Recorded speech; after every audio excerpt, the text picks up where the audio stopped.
Michiel De Smet, who's a policy officer for eco-innovation. Very interesting presentation this morning, Michiel. Thank you. My first question to you actually is that the whole focus and tenor of this conference is recycling and supporting the circular economy. And I'm bound to ask, in that kind of context, what is the rationale for a bioplastics alternative to oil-based plastics that are already out there? Thank you for the question. I think when we look into circular economy and how bioplastics can play a role, one has to distinguish between bio-based plastics, so which tells something about feedstock, and compostable or biodegradable plastics, which says something about the pathway after the plastics have been used. In line with the circular economy decoupling from finite fossil feedstock, bio-based plastics, or more widely the bioeconomy, plays an important role. And then thinking about the two cycles within the circular economy, the technical cycle, the biological cycle, it's also important to understand how compostable materials or biodegradable materials can play a role in closing the biological loop. So for example, as we've seen, there are cases where compostable bags are used to facilitate the collection of organic waste. So that would be a typical targeted application where compostable material can play a role.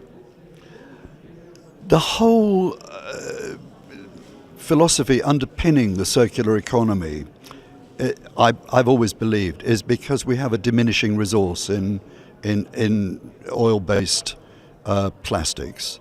I don't think the same is true for bio-based drop-ins, which we can just grow ad infinitum every year. So why do we need to feed them back into a circular scenario? So, in my opinion, the circular economy goes beyond decoupling from fossil feedstock. So it is about designing out waste, it's about designing your system in such a way that products and materials retain their value, and it's about regenerating and restoring natural systems. So if we take this broader view, we go beyond replacing fossil feedstock. So indeed, drop-in bio-based materials can play a role in order to move away from fossil feedstock. But at the same time, it's important to think how innovation into materials, which could be bio-based materials, bio-based plastics, can go beyond a simple one-to-one replacement of fossil-based materials. So it's trying to understand how innovation and research into materials, products, business models can go beyond the benefits we see nowadays. So it's harnessing the current benefits, but then actually take us a step further, leading to better economic and environmental outcomes. It almost seems like it's a moral imperative too.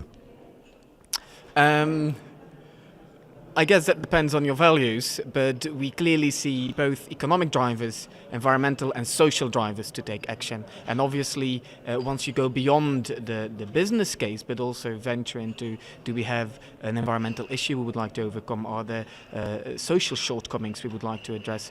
Yes, I agree, then you're close to a moral debate too. And I guess if we take better care of the environment and our resources, we might take better care of each other too.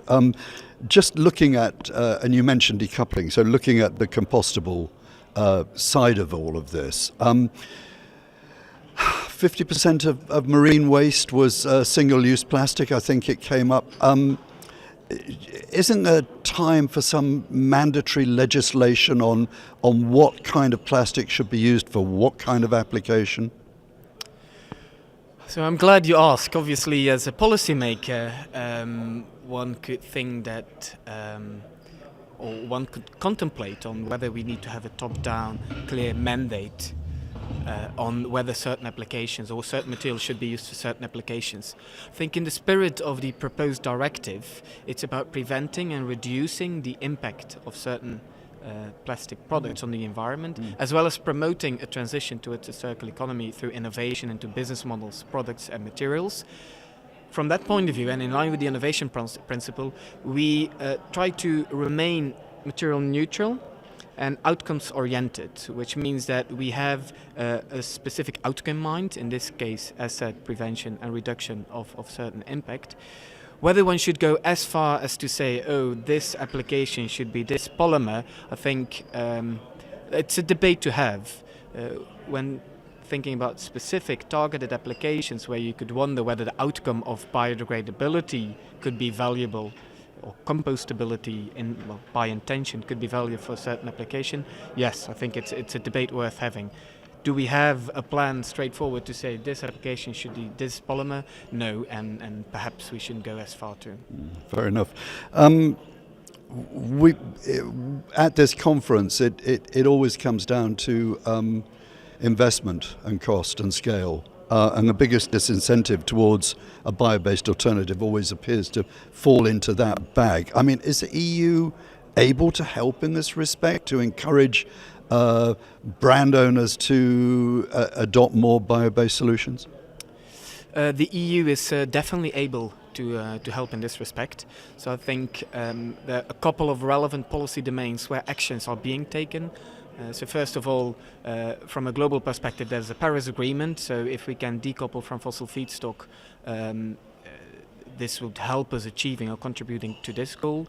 More precisely on the bioeconomy and moving towards a bioeconomy, the EU is already taking measures. So there's the updated bioeconomy strategy, which talks about €1 million investment platform. It talks about policy support to member states. It talks about a clear regulatory framework with standards and labeling.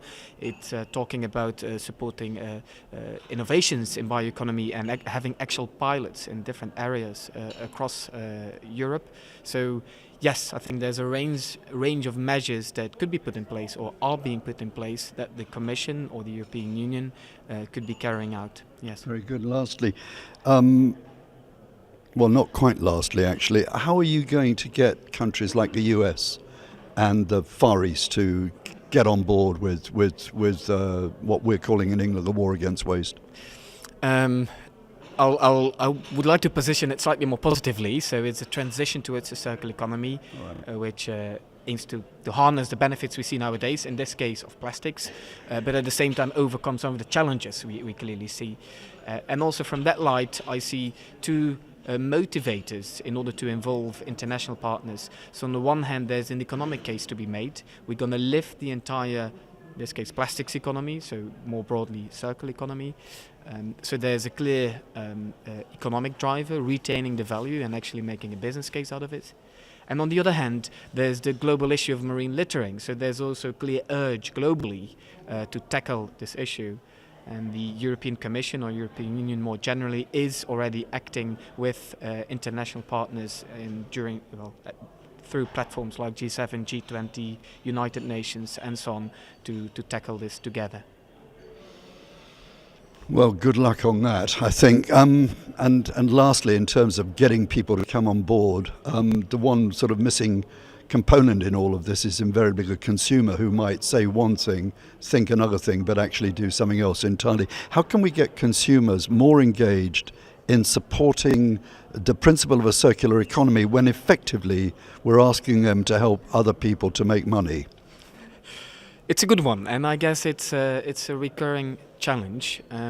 So what we've learned looking at the plastic system in the past few decades is that we can't simply rely on the citizen to fix the system. So we, taking a step back, we'll have to bring the actors of the entire value chain together and design a better system. Obviously, citizens being part of this system also have a role to play. And I think when we focus on citizens as an actor within the supply chain, it's important to increasingly so apply behavioral insights. I guess in the past those insights might have been neglected or not applied sufficiently, and as you then rightly so refer to, people would say A but do B, leading to some of the issues we see nowadays.